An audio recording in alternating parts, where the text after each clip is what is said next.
কাজের ভিড়ে কেটে যায় দিন, হাসির আড়ালেও থাকে রঙিন চিন। ক্লান্ত শরীর তবুও মন বলে চল সামনে, থেমে গেলে চলবে কলে। জব শুধু টাকার হিসেব নয়, এখানে লুকিয়ে হাজার অনুভূতি রয়।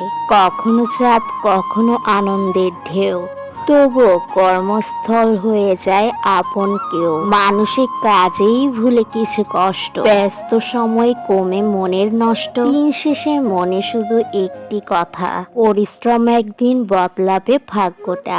আরে আরে আরে, আমি তো দেখি জব করতে করতে কবি হয়ে গেলাম।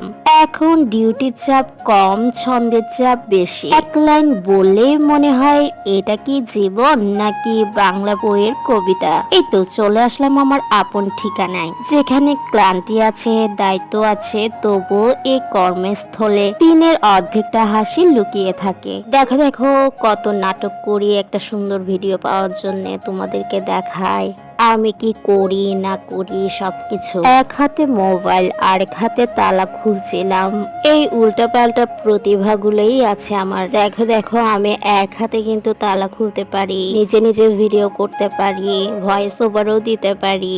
কত কষ্ট করি তোমাদের জন্য, আর তোমরা আমার একটা ভিডিওতে লাইক দাও না, কমেন্ট করো না। যাক, আমিও কিন্তু তোমাদের এসব লাইক, ফলো, কমেন্টের আশায় থাকি না। আমার মন চায় তাই আমি ভিডিও করি। দোকানে ঢুকে পড়লাম আর সবার প্রথমে এগুলা যেন অন করে দিচ্ছিলাম।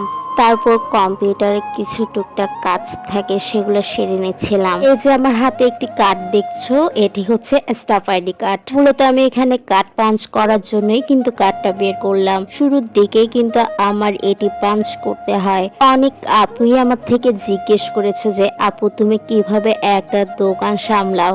তাদের উদ্দেশ্যেই কিছু বলতে চাই। দেখো, প্রতিটি কাজের পেছনেই কিন্তু আত্মবিশ্বাস থাকাটা বেশি ইম্পর্টেন্ট। তোমার যদি নিজের প্রতি আত্মবিশ্বাস না থাকে, তখন তুমি নিজে নিজে কোনো কাজই সম্পন্ন করতে পারবে না। এখন বলি আমার কথা, আমার ইনচার্জ হয়তো আমাকে দেখে মনে করেছে আমি একা একটি দোকান সামলিয়ে নিতে পারবো।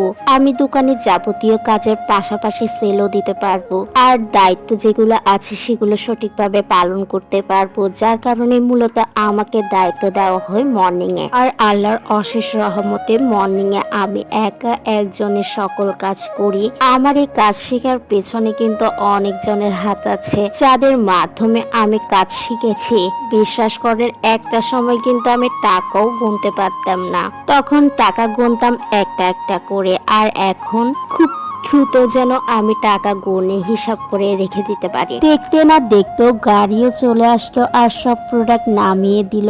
এখন আমার কাজ হচ্ছে চালানের সাথে সবকিছু মিল আছে নাকি তা দেখা আর সবকিছু গুছিয়ে রাখা। গুছিয়ে রাখার আগে চিলারের উপরের অংশটি আমি যেন ভালো করে ক্লিন করে নিই। আমার ঘরের প্রতিটি অংশ যেমন আমি সাজিয়ে গুছিয়ে রাখতে পছন্দ করি, ঠিক তেমনি আমার আউটলেটটিও আমি ঠিক সেভাবে ক্লিন করে রাখতে পছন্দ করি। এখানে তো তোমরা দেখতেই পারছো আমি কিছু বক্স বানাচ্ছি। কাজ করতে করতে যেমন সময় চলে যায়, তেমন খিদাও বেড়ে যায়। তারপর আর কি, কাজ করতে করতে কাজের ফাঁকে যেন নাস্তাটিও করে নিলাম। খাওয়া দাওয়া শেষ করলাম, এখন আবারও যেন কাজে লেগে পড়লাম। কারণ আমার কাজের শুরু আছে কিন্তু শেষ নেই। যতই কাজ আমি শেষ শেষ বলি না কেন, ছোটখাটো যেন কত কাজেই যেন বাকি রয়ে যায়। যেহেতু মর্নিং এ আমি একাই ডিউটি করি, যার কারণে সবকিছু গুছিয়ে রাখা থেকে শুরু করে সবকিছু দেখে শুনে রাখার দায়িত্ব যেন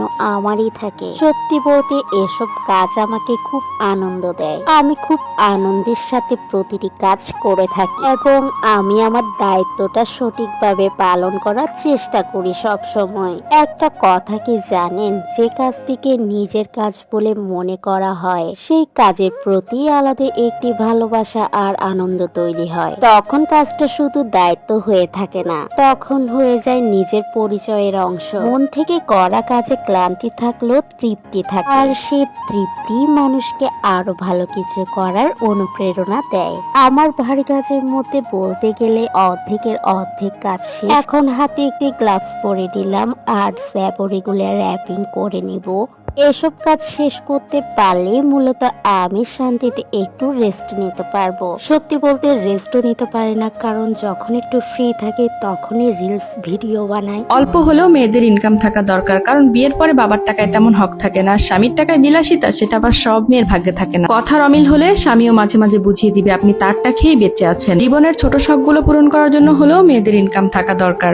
সব কাজের পেছনে কিন্তু পরিশ্রম দিতে হয়, কাজটি ছোট হোক বা বড় হোক। পরিশ্রম না করলে আসলেই আপনি কোনো কিছু অর্জন করতে পারবেন না, এটি ফেসবুক থেকে হোক বা অন্য কোনো কর্মক্ষেত্রে থেকে হোক। এভাবেই যেন সময়টা কেটে যায়, এভাবেই যেন প্রতিদিনের গল্প সাজায়, আর প্রতিদিন যেন ভিডিও নিয়ে তোমাদের সামনে হাজির হই। সবাই লাইক, ফলো, শেয়ার দিয়ে পাশে থাকবেন।